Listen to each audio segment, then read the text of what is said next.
Here's a look at some of those bars that weren't just bad businesses, but outright scams. Yeah, these owners had the audacity to cheat their customers, and this owner right here has to be the worst. Hey, back to you. What you want? Listen. You ran the place around. Are you kidding me? Are they seriously fighting in the bar with customers? Dale, 1891, a bar located on the bustling Dale-Mabry Highway in Tampa, Florida, seemed like it had the potential for success. The highway itself is named after a local hero, giving the bar's name an inherent connection to the area. But despite its local ties, this bar became infamous for its mismanagement and questionable practices. Owned by Howard Edelman and Gonen Manyuskin, who also operated a nearby cinema, Dale 1891 was meant to be a successful addition to their business ventures. However, they handed over day-to-day operations to Howard's son Scott, who invested. Howard gave Scott the opportunity to invest $80,000 for a stake in the business. Yes, you heard that right, $80,000 of his own money. Unfortunately, Scott's inexperience, combined with a string of financial missteps, created a recipe for disaster. At the time John Taffer and the bar rescue team arrived, Dale 1891 was losing $5,000 a month, a situation spiraling out of control. But what John uncovered next was even more shocking. We were crowded at first, but it was short-lived. From the moment John Taffer's spies entered Dale 1891, it was evident that customers were being taken advantage of. One of the first red flags was how the bartenders made drinks. When the spies ordered a mojito, the bartender blatantly overpoured the alcohol. While some patrons might enjoy a heavier pour, this practice is a double-edged sword. On the surface, it might seem generous, but it's a direct hit to the bar's profitability. Serious overpourage right there. But was overpouring just a mistake, or was there something more sinister at play? The food situation was even more alarming. Dale 1891 had its own kitchen, but for some inexplicable reason, food orders were sent across the street to the owner's cinema. Patrons expecting a quick bite with their drinks were left waiting while staff ran back and forth between buildings to retrieve their meals. By the time they get the food from the kitchen here to the bar there, it's not going to maintain quality. Unbelievable. This disjointed system not only frustrated customers, but also called into question where their money was going. Why was a bar with its own kitchen outsourcing food service? Was it to cut costs or to mask deeper issues with the kitchen staff and management? Either way, it left paying customers shortchanged and suspicious. Hey, back to you. What you want? Listen. You ran the place around. Are you kidding me? Are they seriously fighting in the bar with customers? But this wasn't just bad management. John soon realized it was something far worse. As John Taffer delved deeper into the financial side of Dale 1891, even more troubling issues came to light. Scott, who was in charge of the bar's finances, had no idea how to manage costs or properly track expenses. Worse, he was caught mixing his personal expenses with the business account, a clear sign of fraud. There's no rent paid. That's $5,000 a month screwing us. Over $100,000. And yet, this was only the tip of the iceberg. While Howard and Gonen owned the majority of the business, they were unaware of Scott's financial mismanagement. Bank statements revealed shocking details about personal spending, which was draining the bar's already limited resources. Rental car, cafe, golf clubs. Customers, who were unknowingly paying inflated prices to cover these expenses, became indirect victims of this financial chaos. Every dollar spent at Dale 1891 was potentially funding Scott's personal lifestyle rather than improving the bar. What else had Scott been hiding from his father and business partners? John, no, that's embezzlement. You can look at when you run personal expenses through a company and don't tell your partners. No, that's fraud, Scott. Beyond the financial issues, the bar's operations were riddled with dysfunction. During the stress test, chaos ensued almost immediately. Bartenders broke glass into the ice bin, a health and safety hazard that could have endangered customers. Without proper systems in place, staff didn't know which tables to serve, leading to further delays and dissatisfaction among patrons. They broke a glass in the ice bin as soon as we opened. Scott didn't even know it. Now he's back there digging out the ice bin. He's trying, but he's not watching. But the worst revelation? Scott didn't even know what was on the menu. Extra shrimp? Love, I can't find this one. No, this one either. There's no names on it. Even the bar's theme was a mismatch. Named after a local hero, Dale 1891 had a tiki-themed interior that made no sense in the context of its branding. To make matters worse, a motorcycle was inexplicably placed in the middle of the room, adding to the confusion. Customers entering the bar were met with mixed signals, unsure of whether they were in a tropical paradise or a roadside dive. John had seen bars in bad shape before, but this one seemed beyond repair until he made a surprising discovery about Scott's motivations. John Taffer's arrival marked a turning point as he quickly identified the root causes of the bar's failures. He brought in expert BBQ chef Kevin Bludso and mixologist Daniel Ponsky to revamp the menu and train the staff. During the stress test, Scott's willingness to step up and improve earned him some praise. But it was clear that the bar's survival required a complete overhaul, not just in operations but in management. However, John knew that training alone wouldn't save this bar. Howard and Gonan had to face a harsh truth. Scott's incompetence wasn't just harming the bar, it was sabotaging their entire business empire. The sugar. You're talking about one of the most popular drinks in all of Florida, and you don't know how to do it? Yes, I can. After much resistance, Scott finally handed over financial control, allowing John to move forward with the bar's transformation. But would it be enough to undo years of damage? The bar was renamed from Dale 1891 to Cayman Cove, with a new tropical theme that matched its identity. The interior was revamped with bright colors and cohesive decor, creating a welcoming atmosphere. The staff received thorough training, ensuring that service quality improved. For a brief period, things seemed to turn around. Sales reportedly increased by 20% after the relaunch, and customers initially responded positively to the changes.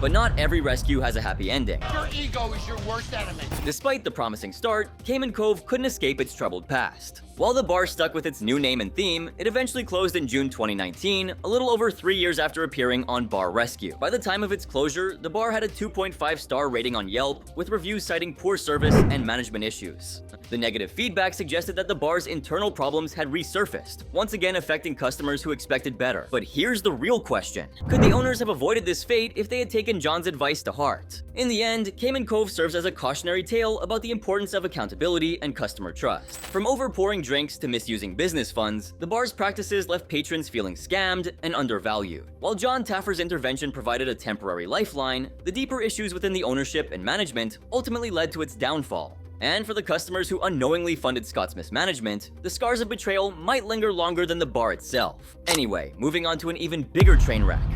When John Taffer and his crew arrived at Blue Frog 22 in Chicago, Illinois, they weren't just tackling a struggling bar, they were diving headfirst into a business riddled with mismanagement, questionable practices, and a reputation that left customers wary. The bar's childish decor pushed locals and tourists to the trendier spots down the block. In this episode of Bar Rescue, John Taffer tackles Blue Frog 22, a bar that should have been thriving thanks to its prime downtown location and spacious seating, but instead is plagued by mismanagement and deceit. Owned by Mimi and her son John, the bar initially saw success, but quickly became known for its unprofessional environment. From the moment John's wife Nicola visited undercover, the issues were clear. The decor was a mess, and the food was often served frozen in the middle. Totally inedible, completely disgusting. But it wasn't just the decor or the food. Behind the scenes, tensions were high between Mimi and John. Their constant clashes created a toxic atmosphere that trickled down to the staff, who were confused about who was in charge. To make matters worse, Mimi regularly drank at the bar during business hours, shrugging off any concerns about professionalism. She's been drinking the entire time. John soon discovered that customers were being scammed out of their money. With inconsistent food quality, overpriced drinks, and an unprofessional environment, patrons began to avoid Blue Frog 22. John wasted no time addressing these issues. He brought in interior designer Nancy Hadley to overhaul the decor. Walking into that space was much worse than I expected, but it was like somebody blew up a toy chest all over a bar, and that is just not good. That just doesn't work for me. The toys and childish decorations were replaced with a more sophisticated vibe. Chef Capon revamped the menu, and beer expert Jason Baldacci introduced a better beverage program. John also convinced Mimi to step back, allowing John to take over as general manager. That when I walk into a ladies' talking room, to you, not me. can I talk to everybody for a moment? I'll come back to you. We're supposed to be professional.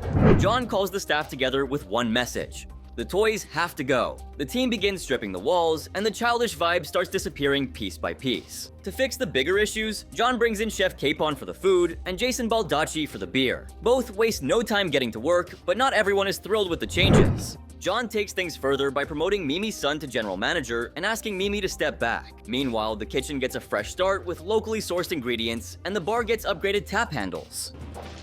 Mimi is very defensive about this place. She doesn't like being told. The kitchen manager, Jay, faces serious pressure to step up, leading John to pull him aside for a much-needed talk. To be honest with you, I'm not even tasting that.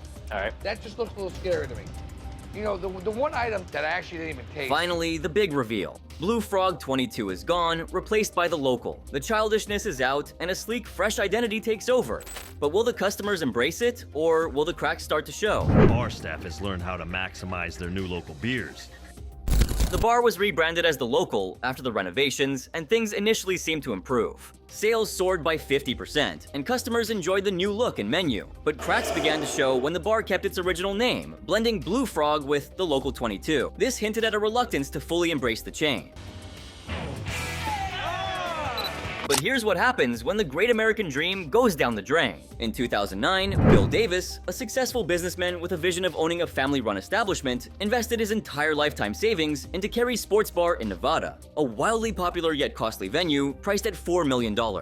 Bill's dream was to create a thriving family business, so he brought in his daughter Kim and his children Justin and Lacey to help run the bar. However, in 2011, tragedy struck. Bill suffered a stroke that significantly impacted his health. Unable to oversee the business, Kerry's Sports Bar quickly began to spiral into chaos. Lacey opened up about her mother Kim's management style during an emotional conversation. My mom has really good things about being a manager, but other parts are awful. She doesn't hold anybody accountable for anything. Melody overpours. I mean, they'll flat out steal the second that they think we're not watching them. Meanwhile, Justin's behavior went downhill. He used the bar as a place to hook up with both customers and staff, spiraling further into reckless habits. Lacey's frustration with her brother reached a boiling point. Kim, on the other hand, took a more passive approach.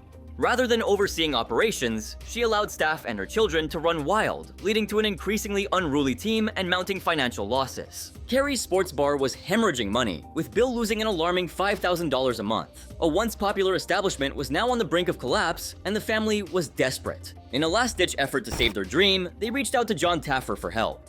John Taffer arrived and began using secret cameras to monitor the chaos inside the bar. What he discovered shocked him to his core. Justin and his ex-girlfriend Jenna were taking a staggering 3 minutes to prepare basic cocktails like Bloody Marys and margaritas, something that should have been done in under a minute. Bill watched in horror as his daughter Kim stood by, failing to address the catastrophe unfolding before her. Taffer observed that Kim's overprotectiveness of her children, including her grandchildren, was a major contributing factor to the downfall. But this wasn't the worst of it. It pisses me off because it's bull. I'm so tired for that. Lacey broke down in tears, expressing her frustration with Justin's actions. The family's lack of control over their business was painfully evident, but things took a shocking turn during the next revelation. Goes up to the cash register, rings up no sale, puts money in a drawer, counts out change, takes change out, gives it to the customers. And what happened next was even worse than anyone could have imagined. Money right in their pocket and walk away. Taffer uncovered that both Justin and Lacey were stealing money from the business. The family had no idea that Lacey was part of the theft, and this revelation was nothing short of a betrayal. The theft was not limited to them. Even staff members like Melody, Justin's ex-girlfriend, were involved. When confronted, Justin's weak excuse for keeping Melody on staff was immediately shot down by Taffer. Why is she here? She's had a lot of hardship, and we've tried to really coddle her. Taffer then turned his attention to Kim, confronting her about her failure to lead. Kim's breakdown was heartbreaking. One more chance? This wasn't just about poor management anymore. It was about something far darker. We all need to be fired, honestly. I'm disgusted. I want to vomit, and I want to vomit on you guys. Taffer discovered the staggering amount of money Melody had stolen, and Lacey's reaction was one of pure rage. Taffer made it crystal clear that this kind of behavior wouldn't be tolerated in his establishment. In a decisive moment, Taffer forced Kim to fire Melody despite her tearful pleas. The message was clear: theft would not be allowed under any circumstances. But it didn't end there. Jenna also had to leave the bar, a painful but necessary decision. With the toxic elements gone, Taffer focused on transforming the remaining staff. He quickly realized they lacked the skills to provide decent service, so he began training them from scratch. However, Taffer knew that the bar's reputation was beyond repair without a fresh start. That's when he suggested a complete rebranding, a new name for the bar, the Beacon Bar Bloodies. This is badass, dude. This new name symbolized hope, a fresh beginning, and a beacon of light for the troubled business. A revamped menu, new service standards, and a more professional atmosphere followed. As Taffer's changes began to take root, customers returned, and the business began to show signs of life once again. Bill's original vision for a successful family-run bar was finally on track, but there was one final question lingering. Could the family truly put their past mistakes behind them? In the end, Taffer's intervention saved Kerry's Sports Bar from total collapse, but it wasn't without its scars. The Davis family learned valuable lessons about accountability and leadership, and the Beacon Bar Bloodies became a symbol of redemption. However, the question remains: could the family maintain this newfound success, or was it only a matter of time before the cracks began to show again? But there's nothing that can compare to what happened when John Taffer tackled the monumental challenge of transforming the End Zone Sports Bar and Grill in Houston, Texas. Owned by Justin Whitfield, a former stripper and bodybuilder, the bar quickly spiraled into chaos after a promising start. It's a lot of fun, but you can't rely on your looks forever. And opportunity knocked at my door. I was able to get into this bar relatively cheap. When the End Zone first opened in 2005, it became a hotspot, raking in $100,000 in monthly revenue. But as demand grew, Justin brought in his close friend Sean, a fellow former stripper and MMA fighter, to help manage the bar. Their partnership turned disastrous. When he needed money, I sold my truck because we were so close. The two had conflicting visions for the bar, leading to constant tension. Justin's leniency toward bartenders drinking on the job only worsened their relationship, and the atmosphere became toxic. The bar, once thriving, sank into $200,000 of debt. Do some work. I feel Sean thinks this is more about a popularity contest than it is about running the bar. With the business crumbling, Justin called John Taffer and the bar rescue team to save the failing bar. Okay? John was struck by the bar's prime location in the heart of Houston, but was horrified by its appearance. The exterior blended in with the mall, making it nearly impossible to notice. John knew the situation inside was even worse. It doesn't pull your eye. It could just be a store, a shop, retail. I have no idea that that's a bar. First of all, there's no design, there's no theme, there's nothing. Got a draft beer system that's hidden. John sent undercover spies to observe the bar. What they found was shocking. Poorly made drinks, unsanitary food, and a dangerous kitchen operation. Kevin, the cook, was cross-contaminating ingredients, risking customers' health. This doesn't taste good. That's not good. Sour. Stop. Cursing in front of customers. Nobody can sit here. Kiana, a bartender, was drinking on the job and using foul language in front of customers, creating a hostile environment. The bar was filthy, sticky floors, unclean equipment, and an unprofessional atmosphere. Things took a bizarre turn when Justin and male strippers began performing in the middle of the bar. This alienated customers who came for a sports bar experience, leaving them baffled and disgusted. The main stage. At a sports bar? It's a strip club now. Look at this. The drama escalated when a fight broke out between bartender Taylor and Sean's wife Stephanie, leading to an altercation between the two owners. Get out of my face. You don't even know me, bitch. I don't care. I swear to God. The bar's internal issues were affecting every aspect of the business. John skipped his usual intervention on the first night, choosing to confront the staff the next day. The tension was thick, with each person offering a different version of events. The ownership was unclear. Sean claimed to own 15%, but no legal documentation supported this. John focused on fixing relationships. He arranged legal papers for Sean's interests, then turned his attention to the bar's many issues. Health code violations were rampant. A filthy kitchen, contaminated chicken wings, and overflowing grease traps were all hazards.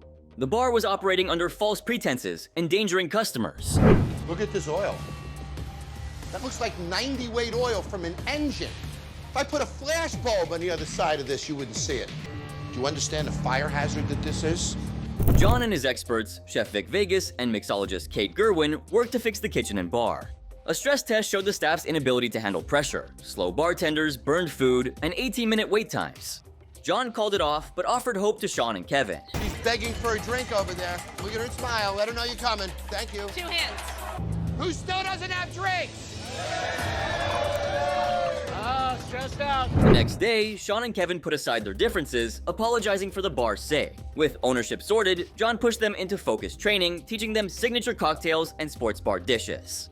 John's team then launched a 36-hour renovation, sparing no expense. The bar was rebranded as Houston Sports Hub, featuring sleek decor and top-notch equipment. Brand.